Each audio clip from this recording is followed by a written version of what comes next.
গল্পের নাম উড়ন্ত জাদু বিমান অভিযান। বিমান দুটি এক ছোট শহরে ৪ জন বন্ধুর দল থাকত। তানভীর দারুণ বুদ্ধিমান, সবসময় নতুন কিছু বানাতে চায়। বীর যন্ত্র বানাতে পারদর্শী, সবসময় নতুন উপায় খুঁজে। ইমলি সব রঙিন আইডিয়ার এক্সপার্ট, খুব হাসি খুশি। ইমু সব পরীক্ষা নোট করে রাখে, ভুলে কখনো না। একদিন তারা ঠিক করল মিলে একটি উড়ন্ত জাদু বিমান বানাবেন।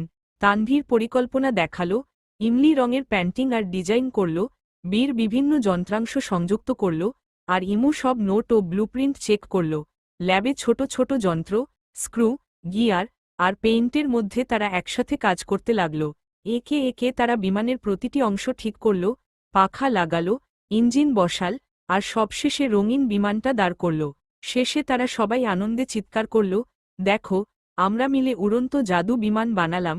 বিমানের পাশে দাঁড়িয়ে তারা বুঝল, যখন বন্ধুরা একসাথে কাজ করে তখন যে কোনো স্বপ্ন সত্যি করা যায়।